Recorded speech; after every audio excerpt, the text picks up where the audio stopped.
Bom, nós tínhamos na aula passada visto o processo de Davenport, né, para definir a resposta do vento na frente de excitações aleatórias, nesse caso excitações devido ao vento. Então, o processo de Davenport ele basicamente consiste em utilizar um espectro de velocidade longitudinal do vento, que ele pode ser transformado em um espectro da força do vento através de uma função que chama função de admitância. A partir desse espectro de força, e utilizando a teoria de vibrações aleatórias, você pode transformar esse espectro de força do vento em espectro da resposta. Com o espectro da resposta, é possível conhecer através da integração desse espectro a variância da resposta, e com a variância da resposta pode-se calcular e definir respostas máximas ou extremas desse processo aleatório, né? Então, de forma assim, extremamente básica, pode se resumir dessa forma o processo de Davenport. Esse processo foi proposto lá nos anos 60 e ele continua sendo utilizado em a maioria das normativas de cálculo de força dinâmica de vento, normativas ao longo do mundo, né, ao redor do mundo, incluída a normativa brasileira. Então, a normativa brasileira ela é baseada nesse análise, nesse processo proposto por Davenport, e ela tem, embora ele varie um pouquinho, e a gente vai ver essa variação, né? As hipóteses que tem o processo da norma brasileira, elas são as mesmas hipóteses que a gente usou lá na definição dos processos aleatórios. Então, a primeira delas é que o processo é processo estacionário, a gente já falou disso, né? Que as estatísticos daquele sinal eles não variam ao longo do tempo, e também para evitar digamos uma integração, como esses processos estacionários são definidos a função de correlação. Essa função de correlação ela é integrada para poder definir o espectro através da transformada de Fourier, que no final é uma integral. Ela é restringida para uma média igual a zero, né? Para que esse integral não vai para o infinito. Então tem essas duas condições que a gente já falou delas ao longo do assunto que foi tratado de vibrações aleatórias. Processo estacionário com média igual a zero. Já a gente falou que no processo de Davenport também é considerado simplesmente a componente longitudinal como a componente principal na análise de força ou de ação dinâmica do vento. Mas aqui na normativa brasileira vamos ver os aspectos que mudam um pouco em relação embora seja muito parecido, né, ao processo de Davenport. Bom, na normativa brasileira é definido a força máxima do vento como sendo igual a uma força média mais uma força flutuante, né? Então, essa força média aqui é a que normalmente a gente define na análise estática do vento. E o que se adiciona na parte dinâmica seria essa ação flutuante. Bom, essa força pode ser definida, a força máxima pode ser definida em cada andar da estrutura ou ao longo da altura da edificação, né? Então, vamos supor aqui que temos, digamos, vários pontos de análise ao longo da altura da edificação, e a gente tem que calcular essas forças máximas em cada ponto ou andar da edificação, né? Vamos assumir aí um sistema discreto que tem vários graus de liberdade e que cada ponto desse está relacionado com o andar ao longo da altura, né? Assumindo que temos vários andares aí. Essa força máxima estaria dada em cada um desses pontos, como tendo uma força média e uma força flutuante. Igualmente, se a gente tem uma força média e uma força flutuante, a gente teria também, isso estaria relacionado com umas velocidades médias e umas velocidades flutuantes, também em cada ponto de análise ao longo da altura da estrutura. Então a gente também tem um equacionamento similar para a velocidade, já que elas são praticamente proporcionais, né? Força é proporcional à velocidade do vento. Então temos aí que temos uma velocidade em cada andar ou em cada ponto de análise ao longo da altura da estrutura. Ela é igual a uma velocidade média mais uma velocidade flutuante do vento. Bom, em termos de pressão dinâmica, nós já conhecemos a equação que relaciona velocidade e compressão, né? Essa equação aqui a gente já mostrou no início do curso.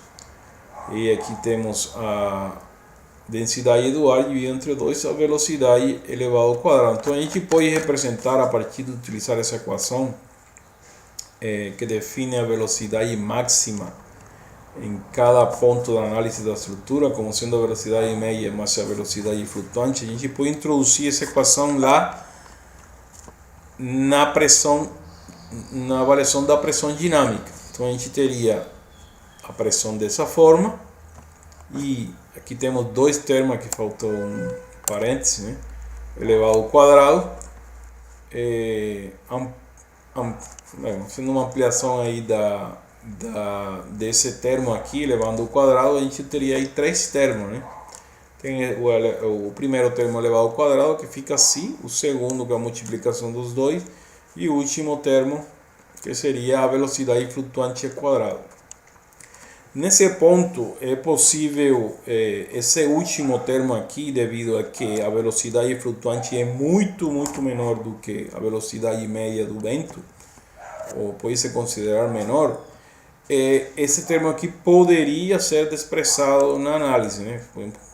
Devido a que essa parte aqui na soma total não tem uma alta contribuição, ou tem uma contribuição menor na pressão dinâmica do vento. Então a gente poderia considerar que a pressão dinâmica do vento ela é dada por essas duas parcelas aqui principalmente.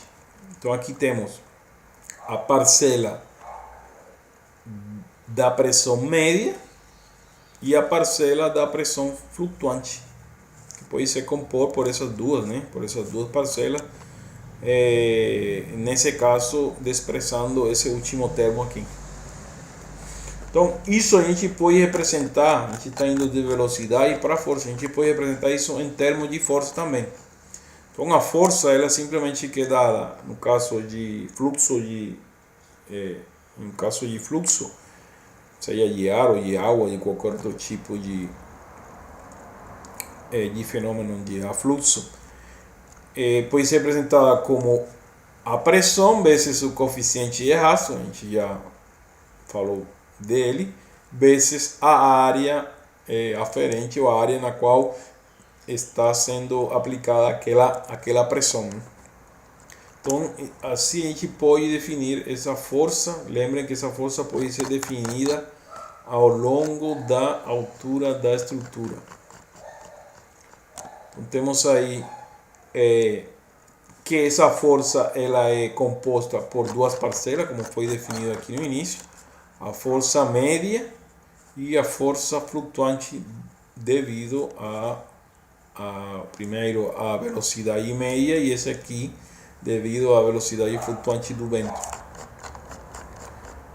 Bom, então a força média evidentemente está relacionada com a pressão média, né? Que é essa parte aqui. Então simplesmente seria multiplicar essa parte aqui vezes o coeficiente de arrasto, ou os coeficientes de arrasto vezes a área. Aqui geralmente, né, esses, como aqui eu coloquei aqui um subíndice I, né, quer dizer que o coeficiente de arrasto ele poderia mudar em altura, né, mas geralmente pode ser considerado como igual. Você pode considerar o coeficiente de arrasto igual em altura. E também ele poderia mudar esse coeficiente de arrasto para a velocidade média e para a velocidade flutuante, mas a gente vai considerar também que eles são iguais, né? Que são iguais tanto para a velocidade média como para a velocidades flutuantes. Essa consideração de ser iguais ou não em altura, tanto para a velocidade média e a velocidade flutuante, simplesmente pode ser corroborada, somente pode ser corroborada em laboratório, você colocando lá, fazendo simulações em túnel de vento e vendo se realmente esse coeficiente de arrasto ele muda ao longo da altura da estrutura ou ele é igual para diferentes velocidades do vento. Mas as normativas, elas, segundo suas experiências experimentais em laboratório, eles podem recomendar considerar isso igual ou não, né? No caso da normativa brasileira, acho que ele permite considerar isso sendo igual tanto para a força média, para cálculo da força média, como para a força flutuante e também igual em altura. Bom, então a força flutuante a gente vai relacionar com a pressão flutuante, somente essa parcela aqui, não vamos esquecer essa parte aqui, a gente está expressando como sendo igual a zero. Então aí temos que a força flutuante seria essa parcela aqui, né? Vezes o coeficiente de arrasto vezes a área. Bom, a gente vamos lembrar que a gente já tinha definido no início, lá na primeira aula, que a velocidade em altura, velocidade do vento ao longo da altura, ela tem um perfil que pode ser simulado ou modelado através desse equacionamento. A gente já mostrou essa equação na primeira aula, né? Então aqui, segundo a normativa brasileira, a velocidade, o perfil de velocidade do vento, ele pode ser definido em função de uma velocidade de referência que é dada a 10 metros de altura e da altura de referência, que é a altura que eu falei já, de 10 metros, né? Então você pode calcular a velocidade em qualquer altura a partir dessa equação. Esse P aqui, que modifica aqui a função exponencial, né? Ele depende da rugosidade do terreno. Então você tem lá umas tabelas que você procura para cada categoria, estabelece qual é esse valor do P, né? E dessa forma você pode definir essa velocidade em altura, ou perfil de velocidades em altura na estrutura. Então, essa velocidade de referência ela está relacionada com a velocidade característica do vento. Lembrem que a velocidade característica ela é calculada em função da velocidade básica, que é a que sai dos mapas de velocidade do vento aqui no Brasil. Que essa foi a tarefa que eu deixei no início, né? Que isso depende de país para país, né? Como se define essa velocidade característica. No caso da normativa brasileira, essa velocidade, essa relação entre a velocidade de referência e a velocidade característica, ela também se relaciona através de um coeficiente V que depende para a categoria, né? A categoria depende aí da rugosidade do terreno. Então, para o caso de a categoria 2, esse V seria igual a 1. Utilizando esse equacionamento, a gente pode incluir isso no cálculo da força, né? No cálculo dessas forças. Então vamos incluir aqui no cálculo da força média, cálculo dessa força média, vamos incluir essa definição da velocidade média do vento, dada por essa equação aqui. Bom, então ficaria dessa forma, que está em função da velocidade de referência, da altura de referência e da altura em cima, né, do terreno. E dessa forma a gente pode definir aqui a força média. Então, aí fazendo uma substituição agora da velocidade de referência em função da velocidade característica, ficaria uma equação dessa forma. Então, no final, aqui essa pressão aqui, você vê aqui que tem um ρ vezes a velocidade característica ao quadrado. Essa seria uma pressão característica do vento devido à velocidade característica, né? Que a gente pode fazer essa substituição, né? Incluir essa definição aí da pressão característica. Lembrando aqui novamente que essa velocidade característica ela depende da velocidade básica, né? A partir desses três fatores de modificação da velocidade básica, que é o fator topográfico, de estatístico e o EC2, né?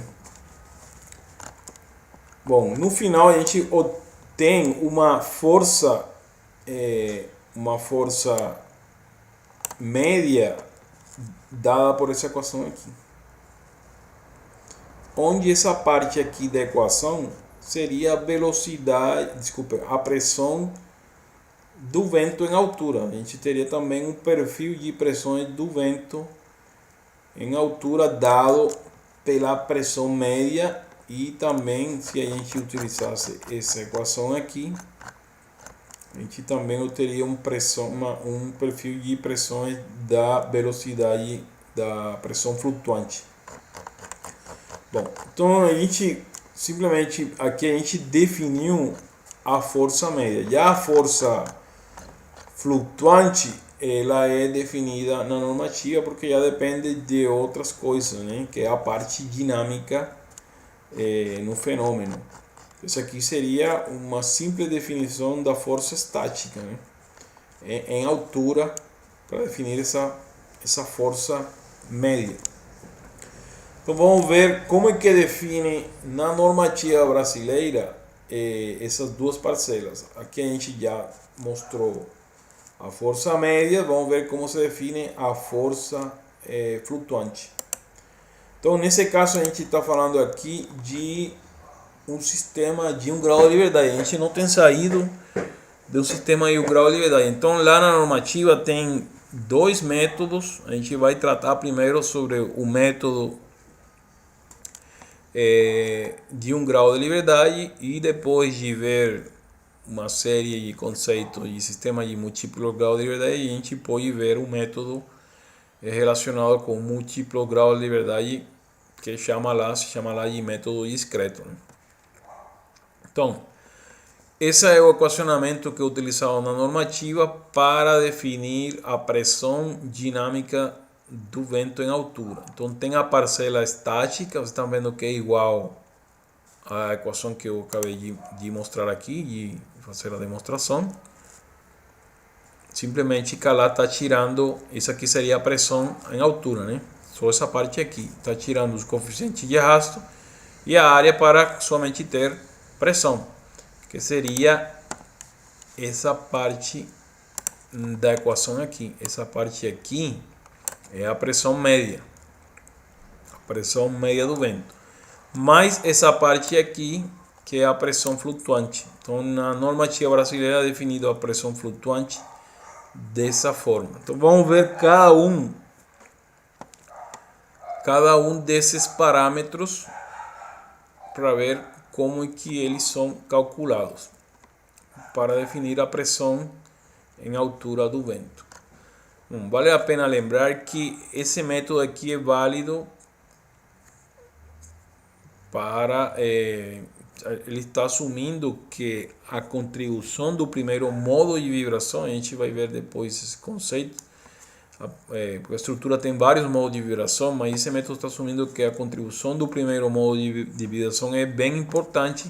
Portanto, você pode modelar o seu sistema estrutural como sendo um sistema de um grau de liberdade, como a gente tem tratado até o momento, né? Mas às vezes tem estruturas nas quais, dependendo da irregularidade em altura e também na largura, ou de tanto irregularidade pode ser de massa ou de rigidez, digamos, existem outros modos de vibração que podem ter também uma boa contribuição na resposta total da estrutura, do qual precisa ter um modelo, digamos, que possa ter em conta também a contribuição daqueles outros modos. Mas esse método aqui, que somente faz análises com o primeiro modo de vibração ou a primeira frequência natural, considerando o sistema de um grau de liberdade, ele não é, em algumas situações, não é tão errado assim, né? Tem prédios de grande altura que são bem simétricos, não tem irregularidades em massa, não tem irregularidades em rigidez, portanto a maior contribuição da resposta total dinâmica é dada pela primeira frequência natural. Então isso aqui é uma metodologia que sempre é considerada, é um processo que sempre é considerado em qualquer normativa, sempre oferecem métodos que podem fazer análise dinâmica considerando só um modo de vibração, e não somente na área, na análise de dinâmica do vento, senão também análise dinâmica sísmica, né? Lá você também, na sísmica, você tem lá também métodos que consideram a contribuição de uma frequência natural, ou da primeira frequência natural. No caso da sísmica, é comumente utilizado força horizontal equivalente, né? Então é um método que também considera a contribuição do primeiro modo. Acho que isso, na disciplina de sísmica, vocês estão recebendo aí, imagino que falem sobre esse método, que é similar a esse, é análogo a esse método aqui, né? Mas no caso do vento. Bom, então vamos ver aí, definir cada uma dessas variáveis e vamos fazer um exemplo de como seria o cálculo dessas pressões dinâmicas do vento, considerando a parte estática, né, que isso aqui é a pressão média, mas a pressão dinâmica, que isso aqui seria o efeito dinâmico ou de majoração da força do vento devido a possíveis ressonâncias, né? Então ele é um pouquinho diferente relacionado com o Débio, porque lá se define um fator de majoração em função da força média. Mas você poderia fazer a mesma coisa, né? Você poderia pegar a pressão média, dividir essa pressão, pegar essa pressão média e dividir entre toda a equação, e você teria um fator de 1 mais esse fator que flutuante dividido entre a pressão média. Então aí você poderia ter também um G, né? Igual. Então realmente é utilizada a mesma teoria, só que é mostrada de uma forma um pouquinho diferente. Mas também é possível aqui calcular o fator de majoração igual como no processo de Débio, só que é mostrado de uma forma diferente. Bom, então aqui temos primeiro essa pressão dinâmica devido à velocidade característica, que aqui ele é realmente igual a ρ dividido entre 2, né? Mas eu aqui já coloquei diretamente o valor de dividir a densidade do ar entre 2 e a velocidade característica ao quadrado, né? Então esse seria o primeiro fator. O V eu falei que depende da rugosidade do terreno. Na normativa brasileira temos aí 5 categorias para definir essa rugosidade no terreno. Então eu falei que o V ele é igual a 1 para a categoria 2. Então ele se modifica dependendo da categoria, né? Vendo aí uns fatores de modificação. Aqui temos outro fator P, que depende igualmente da categoria. Então vendo que isso aqui modifica o que? Modifica o perfil de velocidade sem altura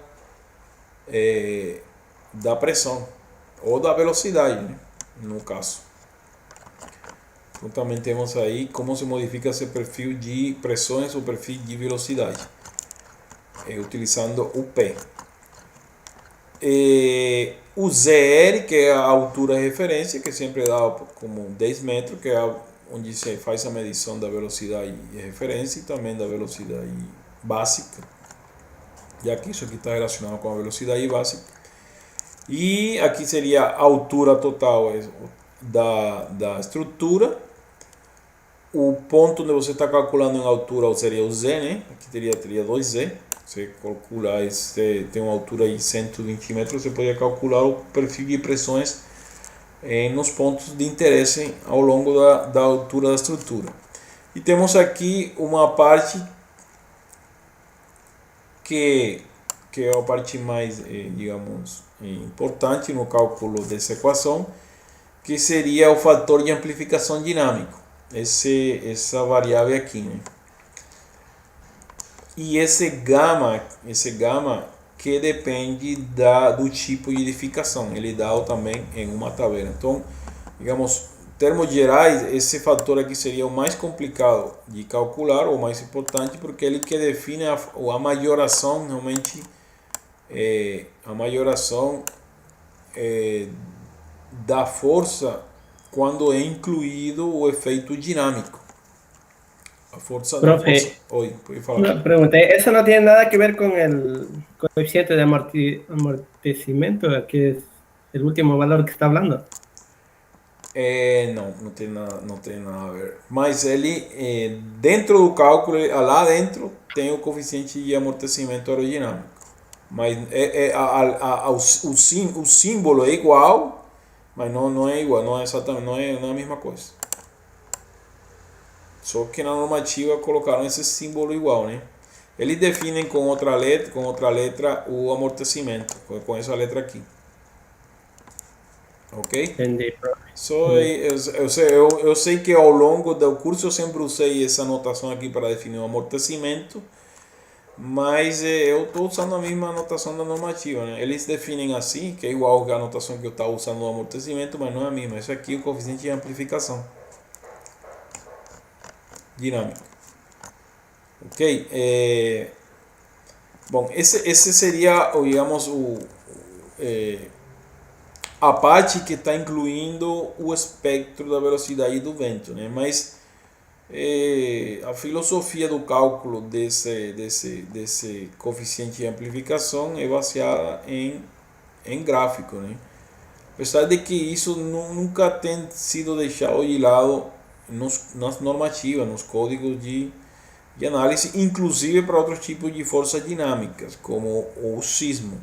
Lá também tem espectros ou gráficos para calcular a força do vento. Tem o espectro do sismo, dependendo do tipo de solo. Você tem que entrar no gráfico a partir da frequência natural e ver como é que se amplificou. Então, essa forma, apesar de que a vantagem que eu tenho visto na normativa do sismo é que eles dão a equação, pelo menos. Isso aí é bom, né? Aqui na normativa brasileira não dão essa equação e você tem que entrar em um gráfico e tentar aproximar ao olhômetro, aí, ao olho, o valor, né? Que isso para mim é uma coisa que deveria se mudar na normativa. Na normativa de cima, apesar que tem esses gráficos, porque é necessário o espectro, né? Você tem as equações, você consegue fazer o cálculo separado do gráfico. Bom, então a gente vamos ver como é que se calcula esse coeficiente de amplificação e de que variáveis depende, né? Uma delas é a frequência natural, evidentemente. Bom, então são os gráficos desse tipo. Eles dão dois gráficos diferentes, e nos quais, vamos mostrar melhor os originais, né? Esses aqui. Então, tem dois gráficos sempre para categorias, né? Para cada categoria. Então, essa seria a categoria 1, gráfico para a categoria 2, gráfico para a categoria 3, e assim vai. Então, primeira coisa é que eles têm dois, um para uma relação de L1 sobre H igual a 0. O L1 é aquela dimensão perpendicular da estrutura a força do vento, né? Bom, a gente já falou no processo de Debye por dessa L1. É igualzinho. Então L1 sobre H igual a 0 e tem L1 sobre H igual maior que 2. Então se você tem valores entre 0 e 0,2, você vai ter que fazer interpolação entre o resultado dado nesses dois gráficos. Se tem maior de 0,2, você só pega esse gráfico aqui, né? L1 igual a 0 sobre H igual a 0 é impossível, né? Porque você sempre vai ter uma dimensão. Bom, então, primeira coisa, né? E as outras variáveis das quais depende para calcular esse coeficiente de amplificação é a velocidade característica do vento, a frequência natural e um L que é dado nessa normativa como sempre sendo igual a 1800 metros. Ok? Aqui temos várias curvas dentro do gráfico. Umas curvas que estão relacionadas com a altura da edificação. Então tem curvas para 25 metros, para 100 metros e para 300 metros. E tem uma linha descontínua que está relacionada com os amortecimentos, é o que você estava perguntando aí, né? Os amortecimentos. Então tem amortecimentos aerodinâmicos de 0,02, seria a linha descontínua, e a linha contínua para amortecimento de 0,01. Então você teria que calcular esse valor, entrar nesse gráfico, definir primeiro qual tipo de amortecimento você vai usar, que a vezes esses são recomendados em tabelas também, a normativa, apesar de que isso, amortecimento da estrutura é um valor bem complexo, né? Mas pode se aproximar a valores bem baixos aí de amortecimento. Complexo no sentido de avaliar, né? Porque ele depende não somente do material, depende de tudo, do contexto, das condições de contorno, das junções entre a estrutura.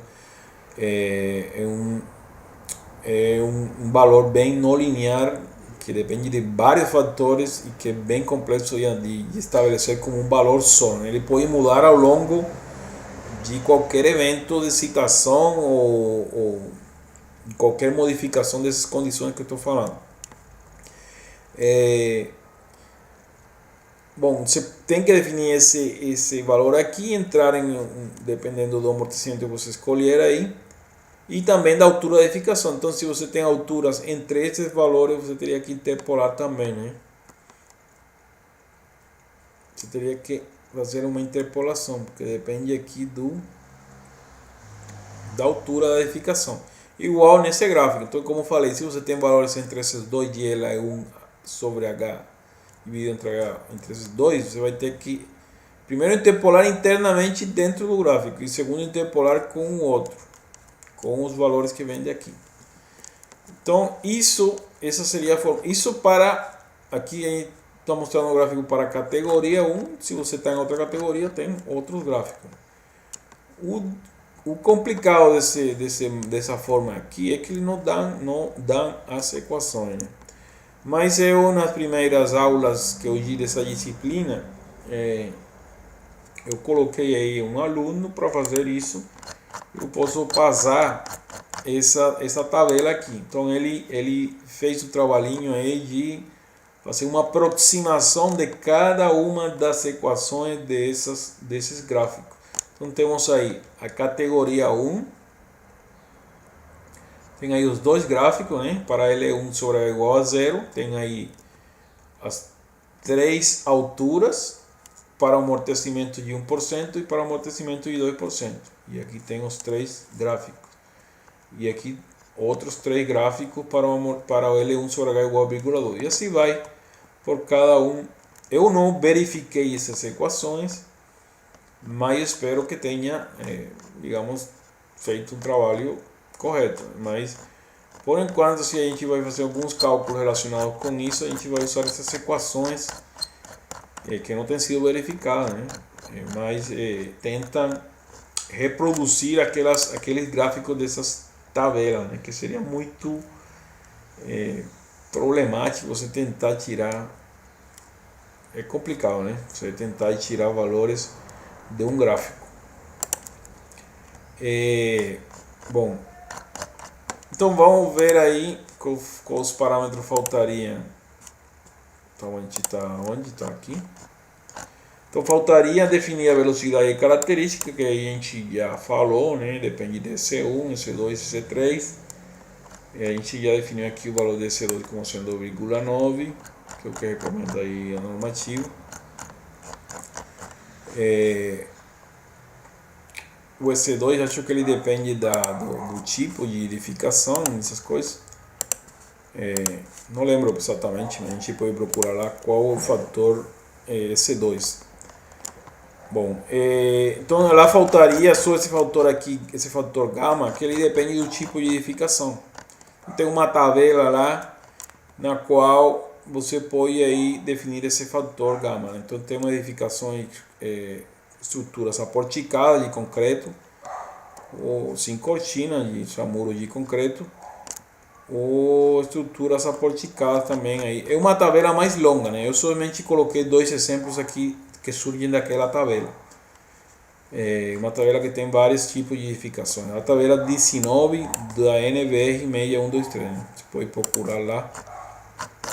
Bom, essa tabela aqui.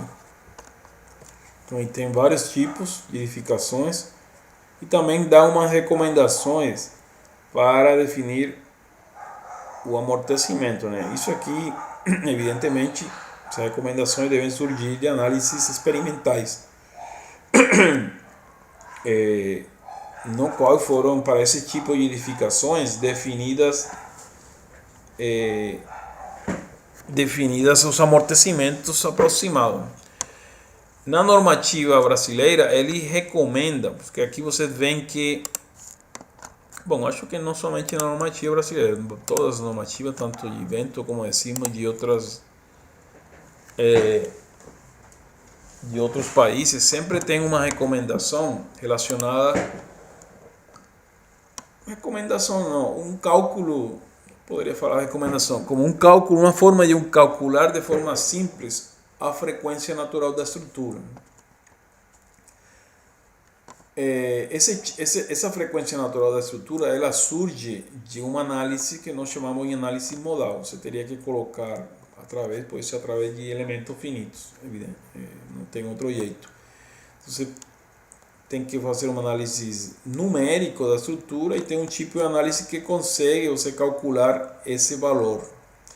Mas como um tipo de análise que pode ser complicado, né? Você precisa de um software de elementos finitos para fazer esse cálculo.